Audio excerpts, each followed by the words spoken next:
GRIME is a Souls-like Metroidvania with an atmospheric world and interesting gameplay mechanics.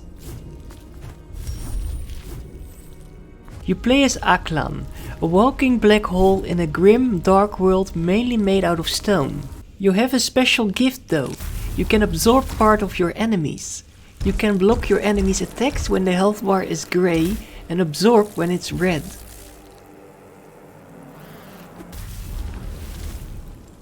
Parrying or absorbing is the main ability in this game.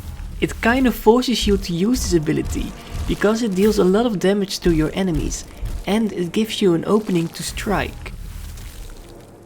You can also upgrade this ability with different perks or traits, like letting you deal even more damage or regaining some health when you absorb successfully. You can unlock these traits by absorbing a certain amount of specific enemies. Just killing them doesn't count. You can upgrade these traits by defeating enemies that drop these hunt points, but these enemies are dangerous. You can see them as some kind of mini boss fights.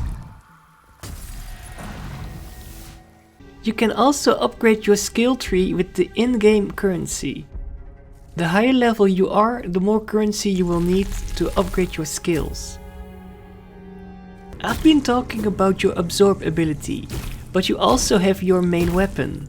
This weapon can differ from being very fast to very slow. I have to say, I mainly used very fast weapons and switched to a heavy weapon occasionally. It just depended on the situation or the enemy. You can also upgrade these weapons to level 6 with the in-game currency and these red shards you can find throughout the game, or can buy from merchants. You have a lot of different weapons that all have their pros and cons, so I can't really tell you which one you should use. I use these very fast rock fists most of the time, but maybe there's a different weapon that suits your playstyle better. Sadly, I can't tell you much about the story of this game, because it's kinda vague and a bit complicated. All I can say is that there's a large amount of residents who are happy to see you.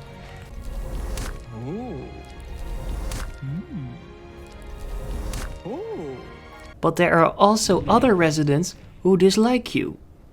The story has similarities with certain subjects you will find in the Dark Souls games. It's not that I didn't enjoy the story, because it's mainly responsible for this interesting world and all these different settings, but for me it was all about the gameplay. I already explained the basics to you. You can block or absorb depending on the color of the health bar of your enemy. You can do normal attacks, but also special attacks that require a lot of stamina. And, not to forget, you can dodge roll. Without this roll, this game would be impossible. Just like Watcher Chronicles, this game was one of the hardest games I've played in the Souls-like department. It didn't matter that I spent most of my currency in upgrading my health, because I wasn't able to beat a boss in one try. Each of these boss fights are different. They all have a variety of attacks that are impossible to predict and to dodge. Red highlighted attacks are unblockable, so you better dodge those. And the other attacks are mainly blockable or you can parry them. But I'm convinced you aren't always able to do so, because you have to be quick or you have to time it correctly when attacks are delayed. Each boss or enemy has a different fight style, and I really appreciated that about this game. I died so many times because I didn't parry at the right moment. By the way, when you die, you don't lose your currency, like in most Souls-like games, but you will lose your ardor. The more ardor you have, the more damage you do, and the more currency you get as an award. You can retrieve some ardor if you return to the place where you've died before and hit your vessel. I was sadly only able to have a high amount of ardor in the beginning, because this game can be very punishing. I hope this difficulty will not put you off.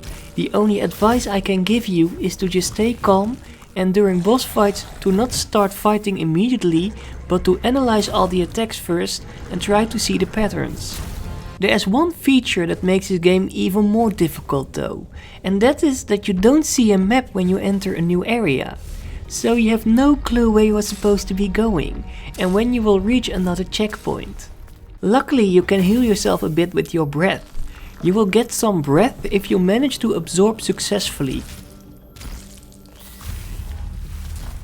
Or you can use items that enemies will drop sometimes or that are scattered throughout the game. But you don't always have enough breath left to heal yourself, or because of stress you just plainly forget you possibly still have some useful items in your inventory.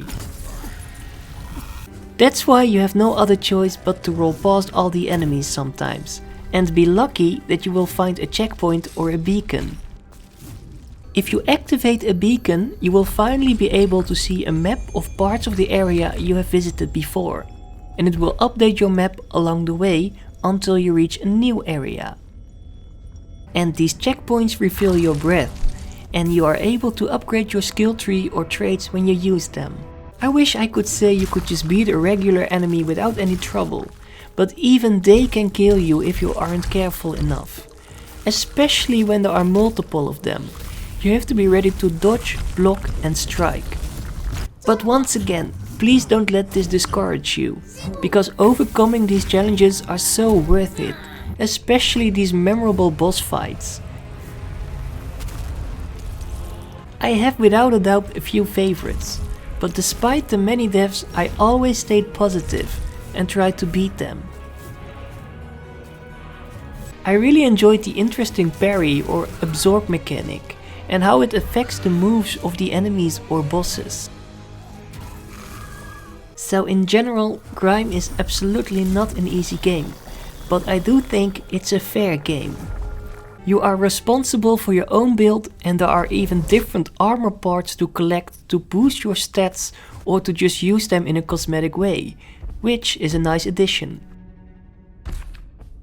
Don't let the difficulty put you off, because this game has a very interesting world for you to uncover.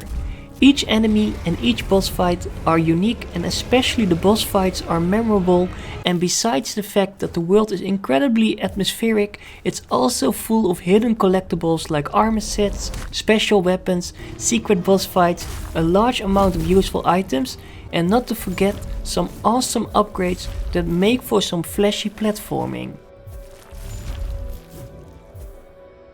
So all I can say is to be ready to absorb whenever you can, so you can survive this underrated gem and have a lot of fun while doing so.